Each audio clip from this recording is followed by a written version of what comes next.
So here we are, a relatively immature species struggling with possible self-destruction. If aligning with the torus does hold the key to a new form of clean, safe energy access, imagine the implications. This could be the most important technology breakthrough of our times. So who wouldn't want to have an energy source that's unlimited and freely available? That turned out to be a key question. And that's what led me down the next rabbit hole.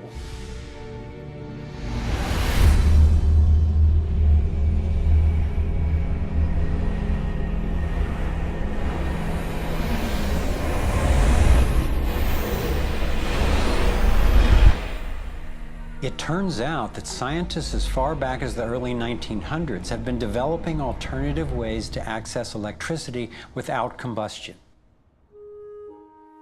Nikola Tesla believed he had tapped into what he called radiant energy. Many scientists believe he was accessing what's now called free energy. But before Tesla could finish the project, his financier, banker J.P. Morgan, who had a monopoly on the copper used for electrical lines, recognized how Tesla's invention could transmit electricity without wires. He then shut down Tesla's funding. Tesla's lab was burned down and he was ostracized, all for trying to implement his vision of unlimited energy for everyone.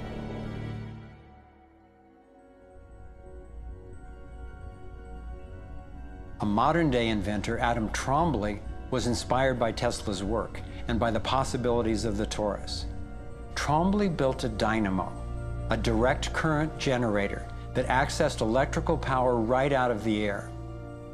We were trying to demonstrate that by mimicking the magnetic field of a planet and rotating this device, we could actually create a dynamo that would work. And in fact, it did work, and it does work. So when we contemplate nature, when we contemplate Jupiter, or we contemplate a dynamo like the Earth rotating in space, we're basically talking about a magnet which is rotating in space. And the lines of flux of the magnet are pouring down and through in this toroidal pattern of the magnetic field. It's also expanding and contracting. It's breathing. It's taking in the energy of space literally and transforming it. Right here in this toroid, we have enough energy to transform the entire Earth. And that's not just a theoretical statement, it's literally true. To contemplate the implications of this means that every single place on Earth suddenly has power. Every single person on Earth suddenly has power. We have universal abundance. Trombly had been invited to demonstrate one of his generators at the United Nations and the US Senate. But these events were undermined by the first Bush administration. Then the device itself was taken in a government raid. Trombly's experience isn't unique. Almost every time I found an inventor with a promising new technology in the field of free energy, he told a similar story of suppression.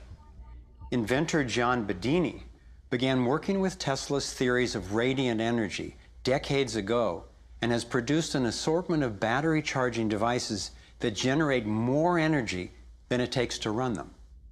He announced that he was going to start offering them at low cost. Soon after that, he was attacked in his lab and warned not to produce the devices. For his own safety, he had to let go of marketing free energy. These are all devices from labs I personally visited.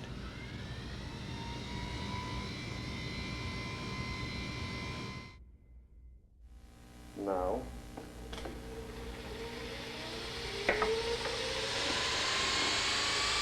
Now, the quality of this footage is obviously poor, and I'm not expecting this to convince you.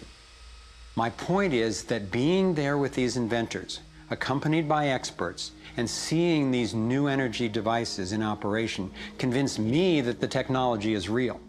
And the implications of that to me are absolutely thrilling. Canadian John Hutchison not only created some free energy batteries, but also used Tesla's theories to counter gravity, to make objects float. This could revolutionize the field of propulsion. His lab was raided and equipment was taken by police and government officials in 1978, 1989, and again in 2000. One of the scientists we were going to interview for this film was Dr. Eugene Malov, an engineer from MIT and Harvard, and editor of Infinite Energy magazine, which covers both theoretical and technological developments in the new energy field.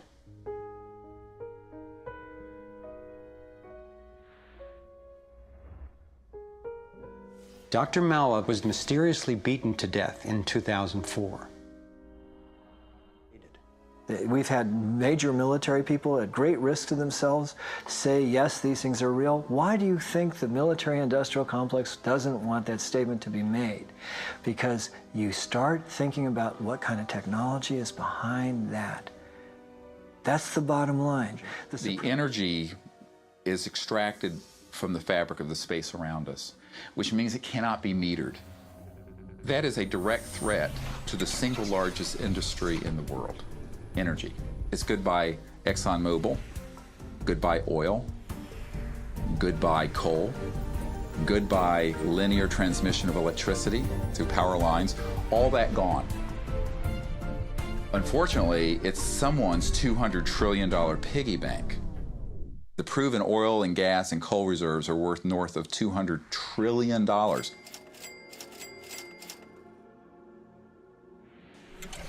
This information coming out would completely change geopolitical power more than anything since, well, in recorded human history. And it would happen in a generation. I started to examine the breakthrough solutions, and much to my surprise, these concepts have been proven in hundreds of laboratories throughout the world, and yet they have not really seen the light of day. Rather than smashing things together and trying to control the explosion, these new technologies rely on blending, of dancing with what naturally is. The common denominator of all the free energy devices I've seen is that they mimic, in one way or another, the torus energy shape. You don't have to believe in free energy technology to be concerned about the repression of ideas and inventions. I found myself thinking, what better way to justify our dependence on oil, coal, nuclear, and other dangerous and dirty technologies than to claim there are no better, cheaper alternatives? It was my beloved wife and creative partner, Kimberly, who kept bringing me back to the human implications of my scientific research.